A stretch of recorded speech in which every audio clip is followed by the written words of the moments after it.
Well, this is our regular segment, Mayor and Council One-on-One, and we're joined by Councilmember John Britton. John, thanks for joining us. Good morning. Thank you for having me. Can you tell me where we are right now?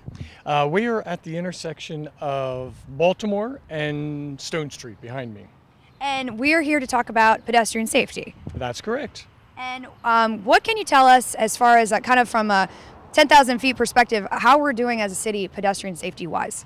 Well, from a global perspective, before we start talking about what's behind us, I think Rockville does very well in focusing on pedestrian activities and bicycle access activities. We have a very robust sidewalk construction program, which is very important for pedestrian safety. We participate fully in the Safe Routes to School program, which includes building sidewalks, but other aspects as well, and that's in cooperation with the state. We have done a pretty comprehensive intersection survey. Again, very important component for pedestrian safety and bicycle access and safety.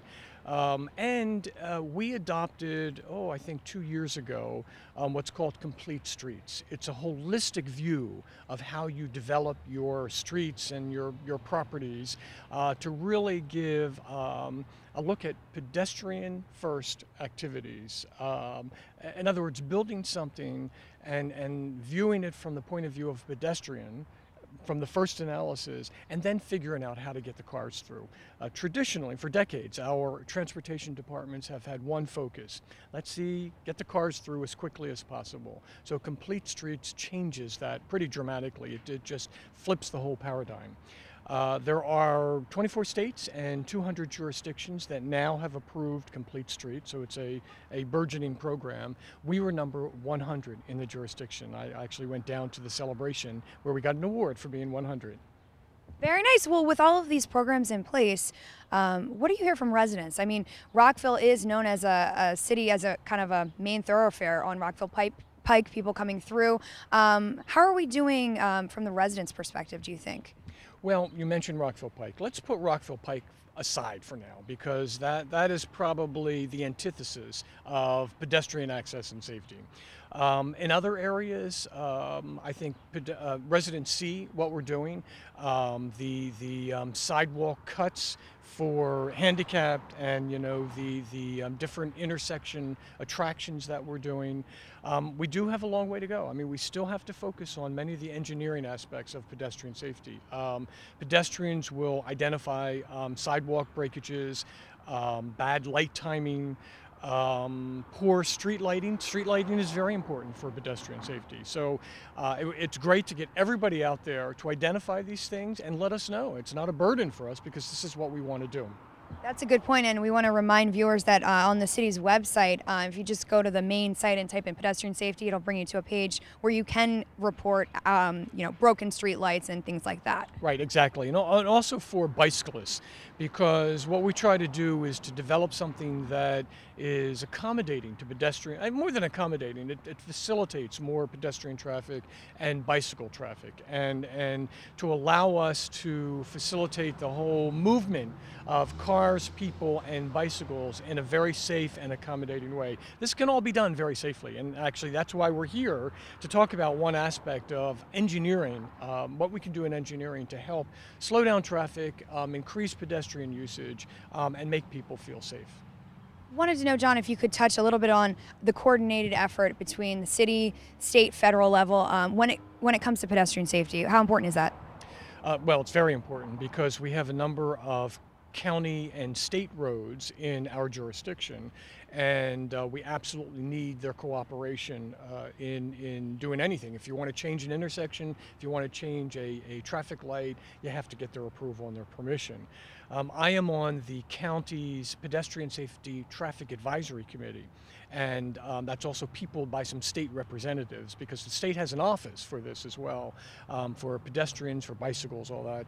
And it's invaluable to understand what's going on a greater level, to know what federal funding is around and available, because everybody shares information, and to bring back some of that stuff to Rockville. And it turns out that some of the things that I've learned at the committee, we've actually implemented in Rockville first, because it's easier for us to do things over what the county bureaucracy is. So that's been kind of fun. Can you touch a little bit on this bike share program? I know you're going to talk a little bit about that soon with Matt, but can you tell us a little bit about that?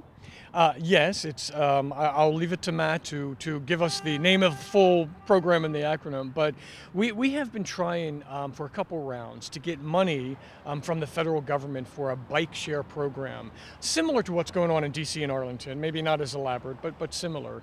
Our application was rejected last year for one of the grants from the federal government. We just got word a couple days ago that we received money that's being put out by the transit agency, Federal Transit Authority, for a bike share program. Together with Montgomery County, we're contributing some money as a match, but it's a significant amount of money that we'll get. And we don't know the details yet, the contours of the program, that's all for going forward. But it's very, very exciting because what we want to do is to encourage pedestrian access, bicycle use. It's certainly a health aspect, not only safety aspect, but a health aspect. In this days of the obesity epidemic, mere walking helps a lot. Get the kids, walking more. A big program that we should have, for our bicycles to get more people, out on the streets, get more butts on bikes, as many as possible. And this bike share will be exciting. I don't know where we'll put the locations.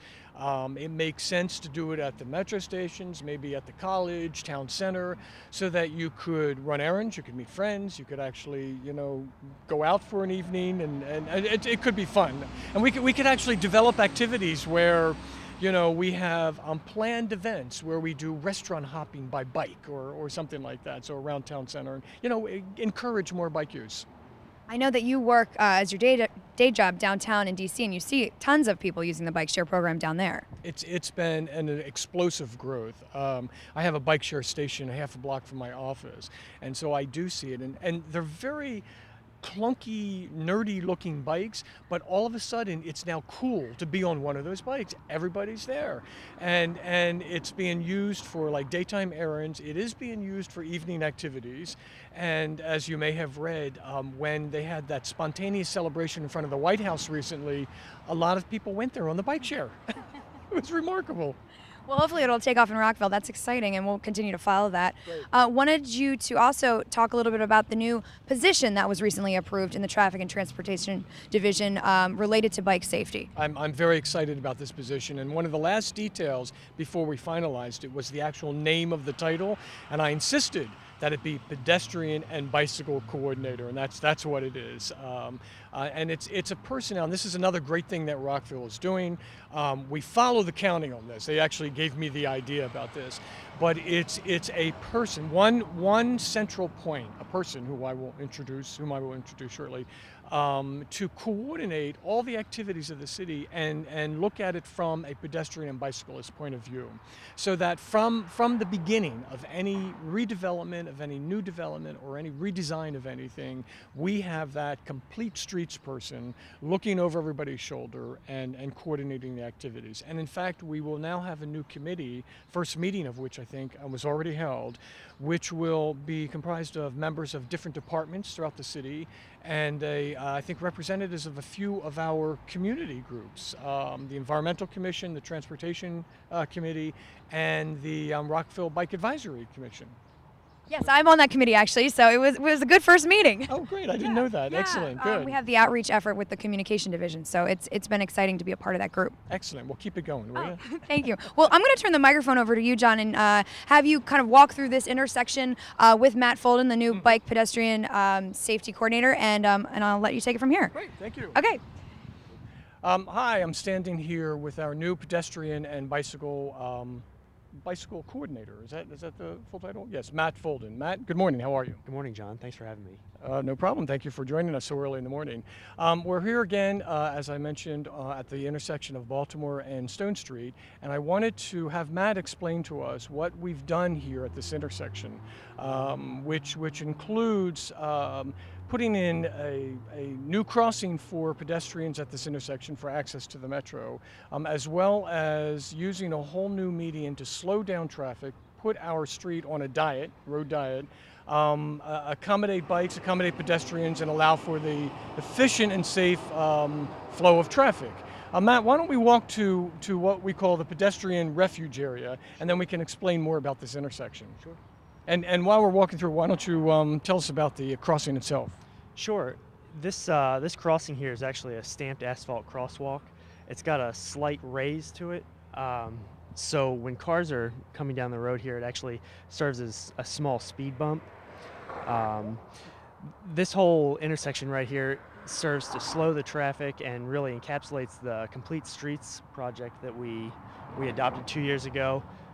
We have a start of a bike lane here, and we've narrowed the road to slow traffic and actually shorten the crossing distance for pedestrians so they can come to this center point here, wait for a chance in the traffic to make it across to the metro, and that really improves pedestrian safety. Absolutely, and we call this a pedestrian refuge. I think we need to change some of our terminology and maybe change the focus to the car slowing down or something like that. But this is an excellent example of what we are doing in the city on the engineering side of pedestrian safety. Are there other examples around town of this or some other sort of safety traffic mitigation things we are doing? There are. We do this all over the city, and actually we have a few new ones as part of the Safe Routes to School grant near Meadow Hall on Twin Brook Parkway.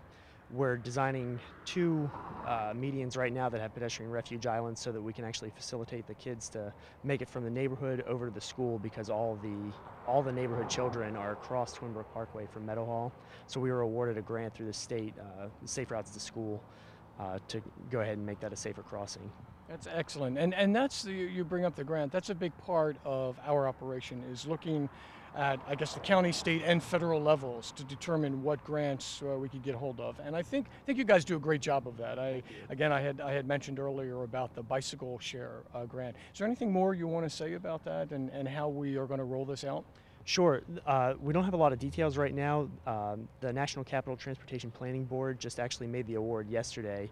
This is called the JARC grant, and that's... And what does JARC stand for? JARC is JARC, which is the Job Access and Reverse Commute Grant. It's through the Federal Transit Administration, and basically that's going to allow us, in a joint operation with the county, to implement 20 bike share stations with 200 bikes over the next few years. And as I said, there's not a lot of details right now. We need to figure out exactly where the need for those stations are and where we can actually implement those so that they get the highest utilization. Excellent. And that's 20 with both the county and the city. Correct. So we're not sure yet how many stations might be in Rockville itself. Exactly. It may be half and half. It might be slightly one way or the other, but we're going to try to really focus so that you can connect the transit points with these bike stations so that people can run errands and really use them to their most effectiveness. Excellent. One last thing I'd like to ask you. I mentioned also about the new committee, which I think is very important for your position, the coordinating committee among the city agencies and some other representatives of community groups. Could you give us your take on that committee and what you hope to get out of this new position and the new committee, and how that's going to hopefully benefit pedestrians and bicyclists in Rockville? Absolutely. We're calling this committee the Pedestrian and Bicycle Safety Committee, and we have, as you mentioned, representatives from the Traffic and Transportation Commission and the Rockville Bike Advisory Committee. Both of those groups have their own initiatives going on right now. Following the 150 anniversary bike challenge, RBAC started, that's the Rockville Bike Advisory Committee, started what they're calling their Share the Road program, and that is to really get some education out about how to act as a bicyclist, how drivers should be aware of cyclists. And the Traffic and Transportation Commission has also been very involved with pedestrian safety for quite some time, and they'll continue to really bring that point of view to the committee. Good. And I guess I'll go on to say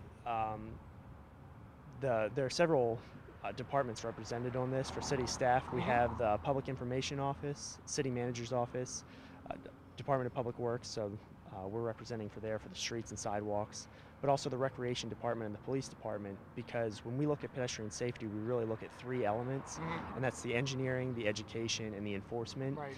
And you really need to focus on all three of those items to have a very holistic, safe program. Right. Excellent. And that is our holistic approach to pedestrian safety, pedestrian access, pedestrian safety, bicycle access and safety. Every department looking at this from a pedestrian point of view, and someone like Matt just looking over everybody's shoulder to make sure it works. One last thing I'd like to mention that is an emerging concept in pedestrian safety is with the aging of our population, and that's happening here in Rockville and Montgomery County as well. We need to have particular focus on pedestrian safety because it's more of a safety issue to older Americans. As people slow down, they need better ways to cross streets and more time to cross streets. Matt, thank you again for joining us. Why don't we continue walking from our pedestrian refuge and take advantage of your great pedestrian crossing.